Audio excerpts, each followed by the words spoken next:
Okay, let's go over the things that you're gonna need to get started. And obviously you're gonna need a tumbler. It can be this size, it can be the 32 ounce ones, the 40 ounce ones where you have the removable handle.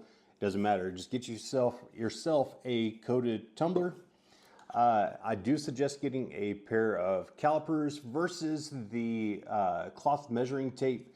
To me, you get a better reading with some digital calipers. These are like $6. You can get them everywhere. Next thing you're going to need is some sort of level. You want to make sure that when you have your tumbler in the rotary, you're getting that thing level. So it gives you a much better engraving.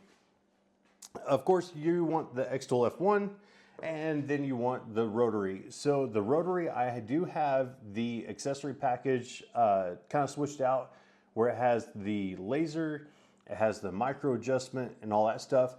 You don't need that by any means, but I do have that there just to show you guys that that is an option. But you can just get the regular rotary package and still be able to do some really cool tumblers. So don't feel like you need that. Okay, so that's it in a nutshell as far as what you need. Let me show you how to get it in the chuck, how to set up your files, and let's get going. Okay, so the first thing that you want to do is you want to measure the opening of your cup.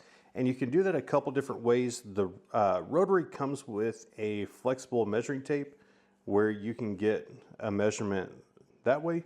But like I said, I like the digital calipers as far as getting a measurement. To me, that's a little bit more accurate doing it that way. So we're sitting around 87.7 millimeters. We'll write that down. And once we have our measurement written down, now we can go ahead and get it in the rotary. Okay, so the rotary, I have it on a chuck style. I switched that over. You can use rollers, but I just like the chuck better. For this particular cup, I'm gonna be attaching it from the bottom. And all you're gonna do is just open up the chuck and you're gonna press it up against the back there, make sure it's flush.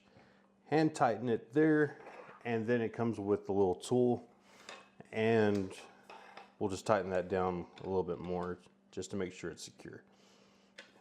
Some cups you can go from the inside of the cup and spread out the chuck that way, but this particular cup, how it's designed on the inside, doesn't allow me to do that.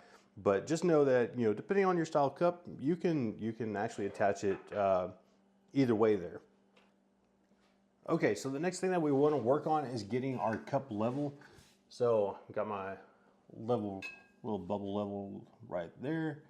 And one thing that you're probably going to have to do is take the removable plate and set it to the side to get everything level a little bit easier. You may have to use some shims here and there to be able to get it leveled just right. That looks good. The other thing that I want to do is now turn on this laser. If you don't have that, that's okay. You're just going to have to find center on your cup. That's all. So once you find center on your cup, then put that mark on it and you're good. So the first thing that you want to do when you open up xTool is make sure you click up here. It might say process on base plate, but if you're using the roller or the chuck, make sure you select the chuck, or whichever one you're using. Then you're going to go up to the image button, click that to import your file.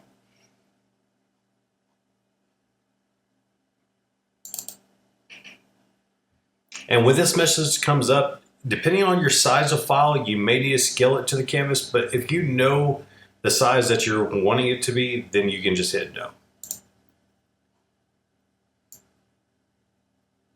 The other thing to make sure is that you put in your diameter of your cup. Mine's 87.7.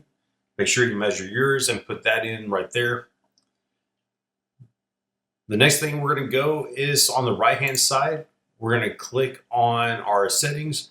Of course, we are going to engrave it. We're going to use the blue light setting, and we're going to switch the settings to 100% power. Our speed, I'm going to change to 350. And the lines per centimeter are going to be 300. So that's the settings for just the blue light. And then later on, I'm going to show you my settings for the IR settings. That is going to be the cleanup pass. So stick around for that. Not required, but if you want to do both, that way right off the chuck, it looks great. You can try that. So once you have everything good, you can go ahead and click framing to frame. Otherwise, we're going to hit go process. And all the framing does is it sends a blue light basically and gives you the height of the image. So you kind of get an idea of what it's going to look like as far as the position goes. Once it's processed, then you can go ahead and hit start, and that will send it over to the xTool, and we can begin our engraving. It's going to give you that beep, let you know that the file is sent over. We're going to close our lid the best that we can. I do suggest investing in some protective glasses for when working on tumblers and other items where it's open like this. Next thing we're going to do is just press the start button on the side of the xTool. And we are good to go. So this is just the blue light setting. I am going to show you how to do a cleanup pass using the IR laser, and it will come off the rotary looking great. I mean, very minimal cleaning, if any, but stick around for that because I'm going to give you the settings and then we'll take a look at it and see what it looks like afterwards. So while this is engraving, if you don't mind hitting that subscribe or that like button, lets me know that you like this type of content. Plus it helps the channel and it pushes this video to other people that may like this type of content as well. So we got it done with the first pass, that's just with the blue light, but I want to show you a cleanup pass that you can do with the IR settings. Now realistically, this one probably would be perfect with just some LA Awesome and clean it just as is. But let me show you the settings that I have for the IR. Just switch that file over to the IR. Again, don't move anything. The settings that I suggest are 50% power and 400 on the speed, and leaving the lines per inch the same. And again, you go to go process, hit start, and it'll start the same process.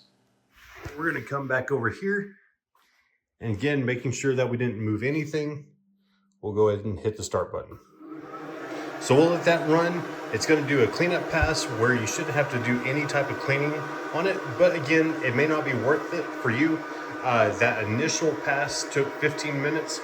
And I really think it'd look great either way. So just let you know, try it both ways and see what works best for you. Okay, so that second pass is done and you can see right off the bat that it looks great. But let's get a closer look here.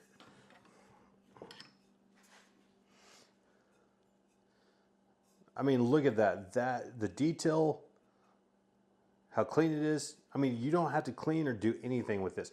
Now, that did take an additional like 14 minutes. Do I think it's worth it? Not really, because I guarantee you, if you just did the regular blue light, spray some LA Awesome or some cleaner on that, clean it off with a microfiber rag, it would look great. But I mean, the detail on that, how clean, you can't go wrong either way, I don't think.